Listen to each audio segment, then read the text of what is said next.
sitting just over my shoulder on top of my Bergara B14R is the Schmidt and Bender PM2 High Performance 6-36 by 56 rifle scope.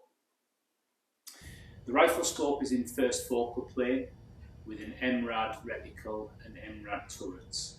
And I've been using it now for approximately 2 months. I've used it both for hunting and also for precision rifle matches, most recently at the IPRF World Championships in Colorado in the USA. I thought I'd just take a little bit of time to go into a little bit more detail about the scope and why I'm enjoying it so much.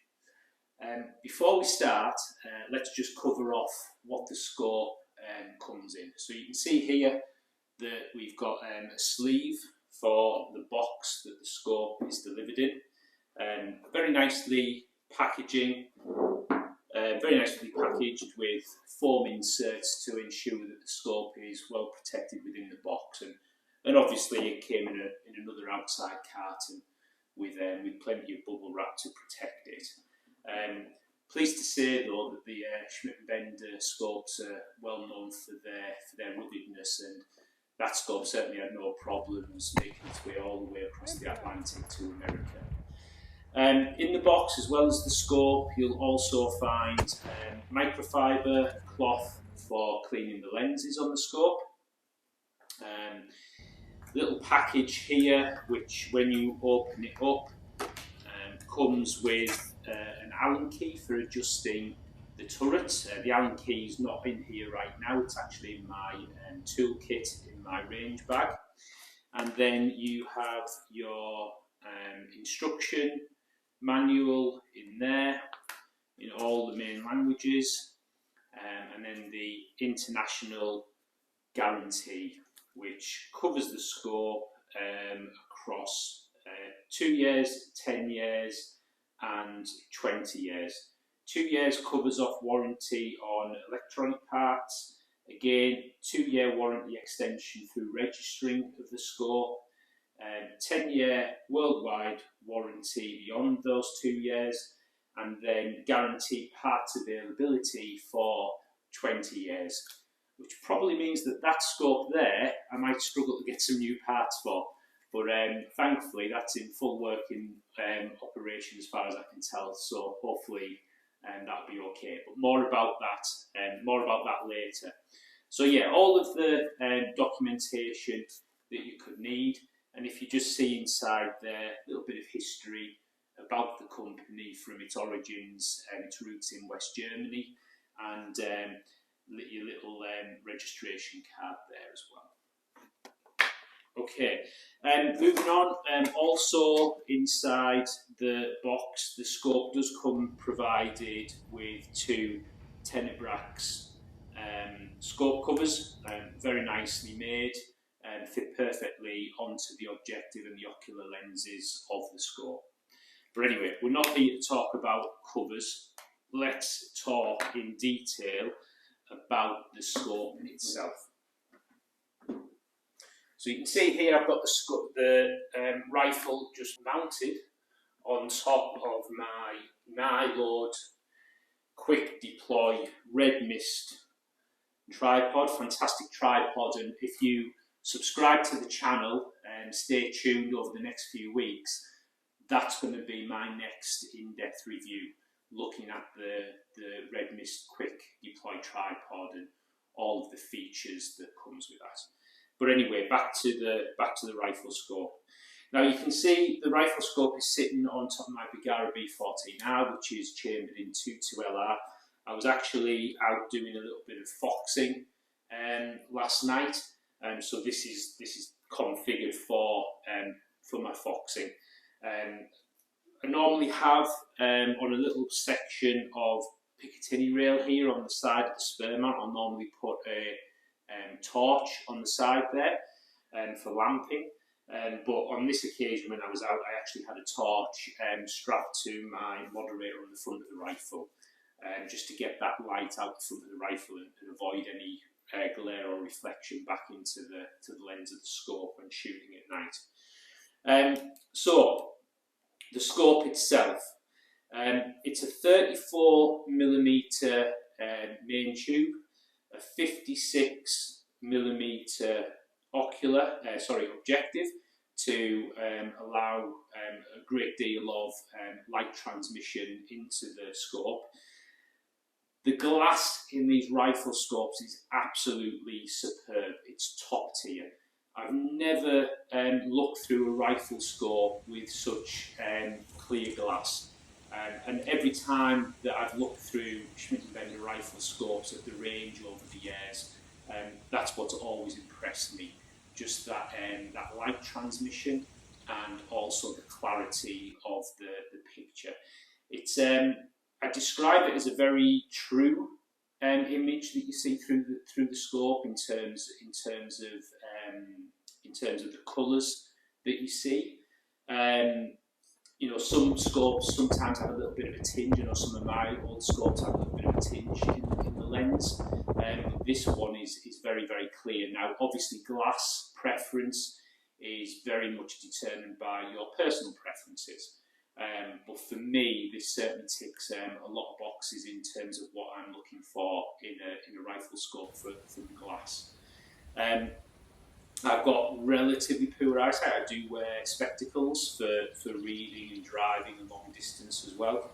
I don't know where I'd be without binoculars for spotting the rabbits or for spotting the steels when I'm out shooting. But the glass in here just seems very, very well suited to my eyesight, and definitely would be, in my book, worth the expense of this rifle scope just for the glass alone. It's a massive aid. So, as I mentioned, it's a 6:36 magnification rifle scope. You can see here that that we start off at 6 all the way up to 36, and we're turning the magnification ring anti-clockwise to achieve that. Moving on to the turrets, Schmidt and Bender do offer different turret options, whether you prefer clockwise dialing or counterclockwise dialing. I'm a big fan of dialing counterclockwise to move my elevation up, and the turrets that I've got on this particular scope are the low profile locking turrets. Again, you can have different options on the turrets in terms of the elevation travel. Although these are double turn, these will go up all the way to 27 milliradians in total travel, assuming that you've got enough elevation in your base. This is a 20 MOA base that I have on this particular rifle, and there's also a 35 milliradian option available. Now, what that means is that on the first revolution, we can dial all the way up on one revolution to 13 mils, and beyond that, we could, if we wanted to, or if the base allowed, go all the way up to 27 mils. Mine's actually maxing out at 25.3 mils, which I'd have to check what distance I could shoot at with this rifle at 25.3 mils, and considering there's a hell of a lot more elevation markings on the reticle within the scope, I'd certainly be pushing the capabilities of the 2.2 round, I should say. Actually, using the 6.5 Creedmoor in Colorado, we did have an attempt at over 2,000 meters, over 2K shooting, and yeah, I was fully maxed out on the turret and using, I think it was about 10 or 11 mils in the reticle as well. Good fun. So yeah, you also have on the top of the scope here, when you've passed the first revolution, you have on the top of the scope here a little tactile indicator. And speaking of tactile indicators, at each milliradian mark, one full milliradian, you do have a tactile indent, so that if you were to be changing your elevation in the dark, let's say, like I was when I was foxing last night, you can feel when you've met each full milliradian. The scope turret itself actually adjusts in 1/10 of a milliradian, so 0.1 of a mil. When you get down to 0, just one click below 0, 1/10 below 0, you hit the 0 stop, and the turret is on the elevation, certainly is locking. Now on the windage turret, my scope comes with a capped windage turret. I prefer to hold for wind whenever I'm shooting, whether I'm hunting or shooting a precision rifle match. So having the capped turret works perfectly fine for me. It makes sure that I don't have to worry about knocking the turret, and I can keep any dust or water out of that. However, you do have the very nice markings on this windage turret, again in 1/10 of a mil increments, 0.1 of a mil increments, both left and right. And you know, to be honest, you could run this scope with the windage turret removed, and you know, use it as an exposed turret. You'd have absolutely no problems with that. On the other side of the main body of the scope, you've got your focus, your parallax adjustment, and the markings on that are all the way down from 20 metres up beyond 1,000 metres to infinity. What I've found is that although you should always check if the markings do line up with the correct parallax at distance, what I do find is that these markings are very, very close to the mark in terms of that. And then, unlike some Schmidt and Bender scopes of the past, where you had an illumination dial further back on the main tube, the illumination dial on this scope is actually incorporated on the same turret as the parallax adjustment, which is a feature that I really like. I like that everything is very compact and all together.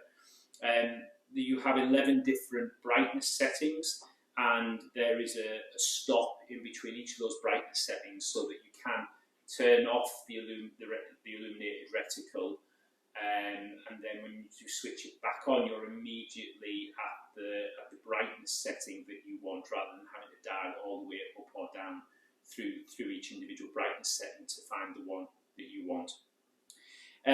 You can get an elevation turret that is taller than the low profile turret. I've found through usage that this turret is perfectly usable, but some people may prefer to have something taller, something that that might suit their hands a little bit better. But what I do find with this lower profile turret is that if you do decide to run a red dot on the front of your scope, then you've got plenty of clearance above that turret to be able to use the full window within your red dot. Just to segue over onto the red dot, this is a new addition to my setup. It's actually a very, very old red dot. I think it's by Vector Optics, and I picked it up in a car boot sale some 5, 6, maybe even 7 years ago. I think I paid a tenner for it, and it literally just sat in a drawer of spare parts and bits and bobs for all that time. I never really found a use for it. But when I'm shooting precision rifle matches, one of the things that I find I struggle with is target acquisition. And I've practiced and I've practiced and I've tried my hardest to line up square behind my rifle, pick out where the target is, drop down behind the rifle by first of all looking over the top of my turret, staying on target, and then down behind glass. But even doing that, I still find that I probably need some further aid to help me with that. So what I'm trying is a red dot setup, so that what I'll do first of all, as I've identified the target, I'll line it up first with the red dot, which gives me obviously a broader field of view beyond the red dot and within the red dot sight, to be able to lock the target in place, so that when I do come behind glass, I should be perfectly lined up on the target. What I'll do is I'll set the dot at a very usable distance, probably somewhere in between the minimum and maximum distance of the targets that I'll be shooting, and that way I know that I've got a very easy way to reference where the target is the moment before I then come down on glass. And something else that this scope, the Schmidt and Bender PM2 High Performance, is really helping me with in that regard is that this scope has a really fantastic field of view. Again, I've never used a scope with such a wide field of view. I've used scopes with a field of view close to it, but what this scope doesn't have is any of the tunneling that you sometimes experience with scopes, where you know you get that perception that there's a level of distortion maybe at the edges, and that the field of view actually feels narrower than it does. This one is just, the glass is crisp, edge to edge, it's very, very wide, and it really does help you to run the magnification higher than what maybe you've been used to on other scopes with a narrower field of view. Or run it the same magnification and just enjoy having that broader field of view for target acquisition, but also for making sure that the target stays within your field of view under recoil. Don't get me started on recoil management. Again, another area with centre fires that I'm working to improve on. Now, what I also need to do, now I've put the red dot on the top of the scope, is I've got my send it level here with RISOPS ocular housing. So this sits at the back of my scope here, and then normally I'd have this attached to the side of the rifle here on this Picatinny rail. I need to get another one of these Picatinny rails so I can reattach this to the side of the rifle. And what this does is this ensures that I've got my level indication right in my line of sight. If I just switch this on for a moment, you'll be able to see that we have the LED light lighting up here. And if you've got a green light only, then what you're looking at there is a level scope, a level rifle. If you've got a red light, you're two-canted in one direction, a blue light, you're two-canted in the other direction.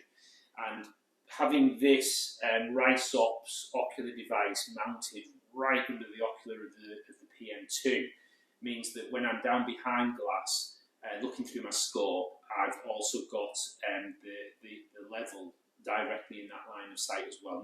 Not obstructing in any way, but just there, easily referenced, and no need to look away from the target to be able to level my rifle, or try and check the level of my left eye while still looking through the scope with my right eye. Although I like to shoot with both eyes open, I am very heavily right eye dominant, and sometimes I can lose the sight in my left eye because of the dominance of my right eye. If you're interested in getting one of these very clever ocular housings and you're in the UK, then hit up RISOPS directly, or give Jackal Firearms a shout, and they'll be able to sort you out with one as well. The ocular of the scope is, as you'd expect, fixed housing with just the eyepiece that actually rotates so that you can get the correct diopter setting. Again, with my bad eyesight, I always need to give that a little bit of adjustment. And the recommendation there is that you always make sure that you set the diopter first, maybe just focusing the reticle with the diopter on a blank surface, and once that's set, you just leave it alone. Before we start talking about the inside of the rifle scope, the reticle specifically, just sticking with the outside, Schmidt and Bender produce a premium product. They're well known for their quality, and when you look at the way that all of the markings on the scope, all the writing, numbering, lettering, it's all engraved, beautifully finished, you do know that even with knocks and scratches and so on, you're going to have no problems with any of the markings on your scope rubbing off. It really is a thing of beauty.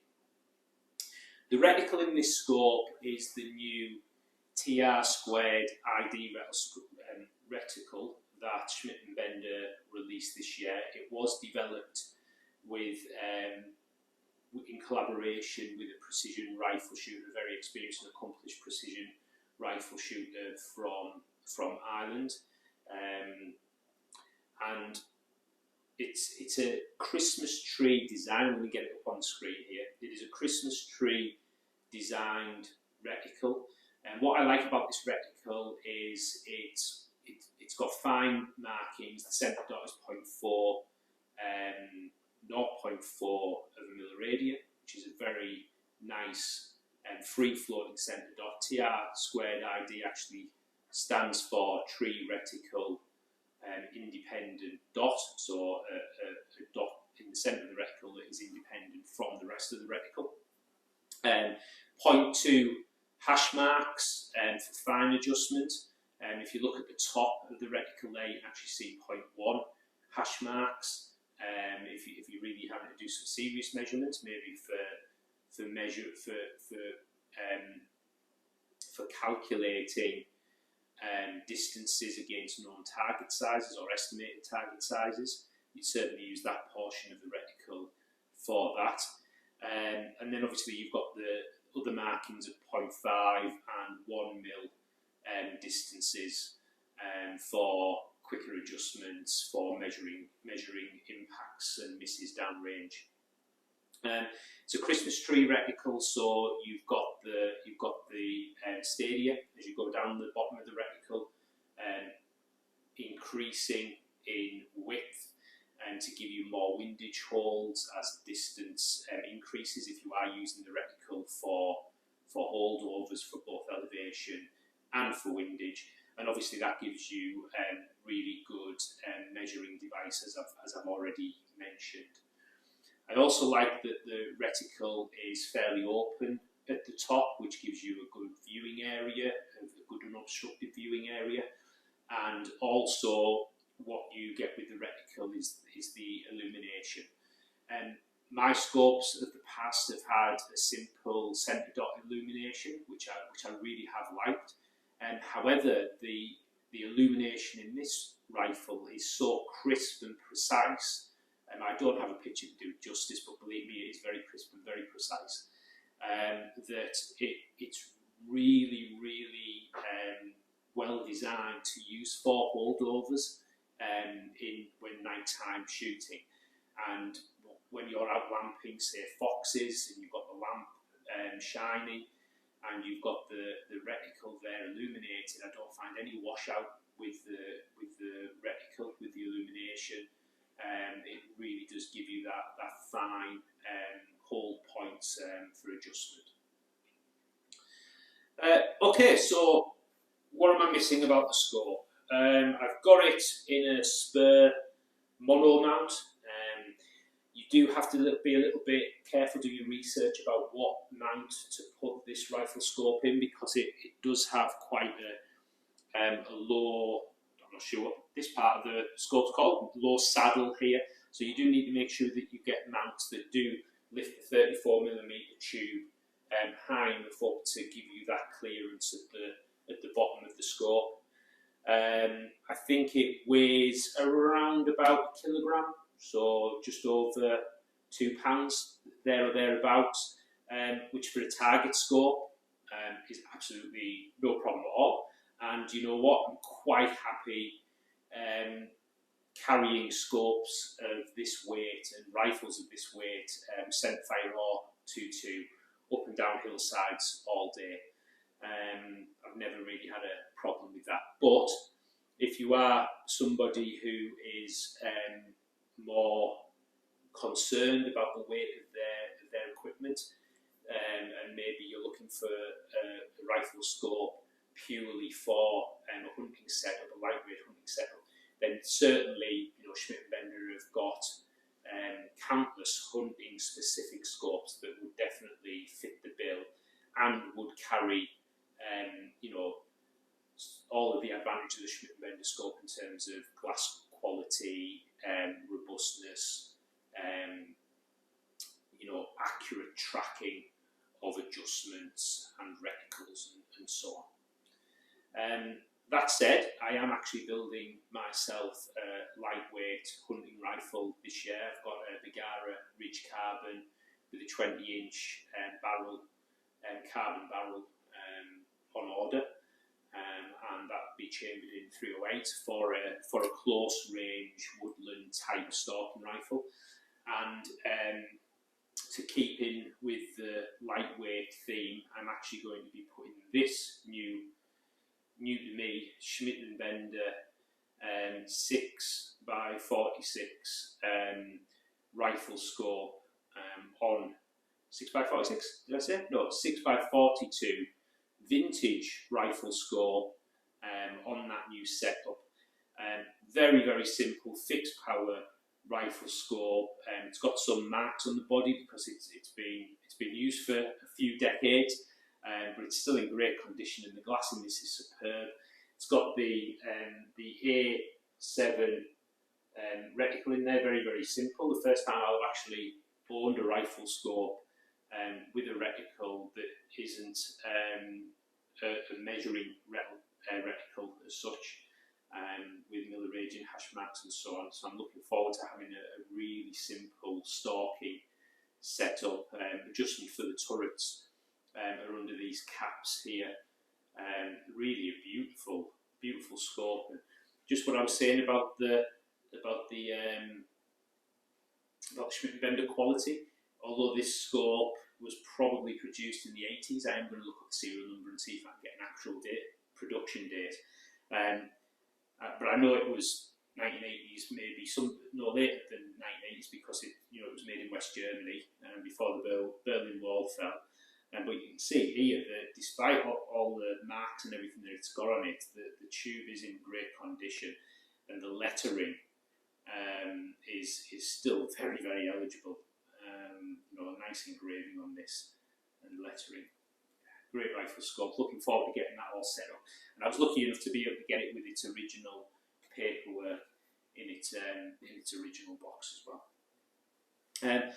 So I hope that you've enjoyed my initial thoughts and information about the Schmidt and Bender PM2 high performance, fantastic rifle scope, easily outclasses anything else that I've ever used. And I'm already feeling the benefits of using this rifle scope, both in hunting scenarios and also when shooting precision rifle competitions.